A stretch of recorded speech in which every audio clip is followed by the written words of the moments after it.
Bonjour à toi, futur démissionnaire. Je suis Charlotte Apieto, la fondatrice de Postadem.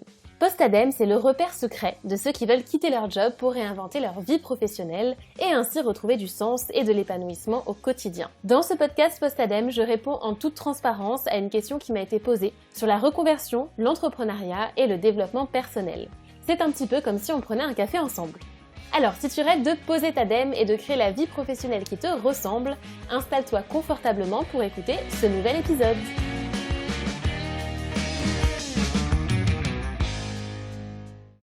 Dans l'épisode d'aujourd'hui, je réponds à la question suivante, le flow peut-il évoluer ? Alors déjà, c'est quoi le flow ? Le flow, c'est un concept, alors c'est un psychologue dont je serais bien incapable de prononcer le nom, mais en tout cas, sache que c'est l'état mental dans lequel on est quand on est complètement absorbé par une activité.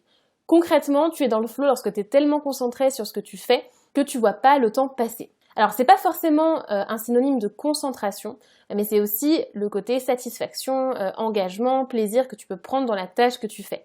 En fait, quand tu es dans le flow, c'est fluide, c'est épanouissant et tu as une sensation d'accomplissement. Le fait de lister mes moments de flow, ça m'a beaucoup aidé à définir mon projet professionnel. C'est d'ailleurs une des raisons pour lesquelles, dans l'accompagnement Nouveau Départ, on parle du flow et on invite toujours nos clients à définir ce qui les met dans le flow. Moi, j'avais identifié 3 principaux moments de flow lorsque j'avais envie de quitter mon job de consultante. Il y avait le fait d'enseigner à des étudiants et aussi à des professionnels, de créer des contenus de formation en partant de zéro, et aussi le fait de parler en public.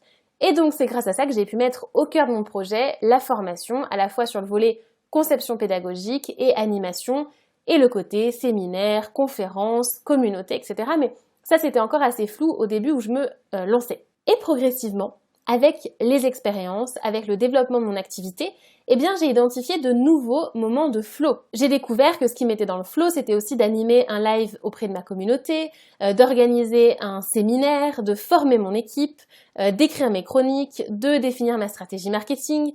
Bref, il y a beaucoup de choses qui me mettent dans le flow dont j'avais absolument pas conscience avant. Ce qui fait qu'aujourd'hui, quand j'ai une décision à prendre qui va impacter mon travail au quotidien, je reviens à l'essentiel qui est ce qui me met dans le flow. Sans ça, j'aurais pas autant plaisir à développer mon activité. Donc tu vois que le flow, il peut évoluer et c'est bien normal. Mais ça ne veut pas dire que le projet, il va forcément changer à chaque fois.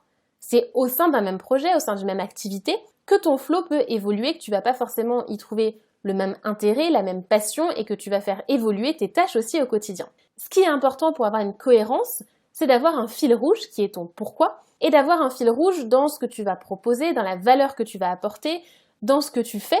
En tout cas, il faut toujours que tu te concentres sur ce qui va finalement donner du plaisir à développer ton activité. Et c'est pour ça qu'on ne peut pas toujours tout fixer à l'avance avec certitude. Il faut forcément expérimenter pour découvrir son flow. Il n'y a que en faisant, il n'y a que en te développant que tu vas découvrir de nouveaux moments de flow. Donc si c'est toujours la même chose qui te met dans le flow, moi c'est le cas, il y a des choses qui ne changent pas, comme le fait de parler en public, comme le fait de former, le fait de transmettre, mais il y a des choses qui sont apparues, il y a des choses qui ont évolué.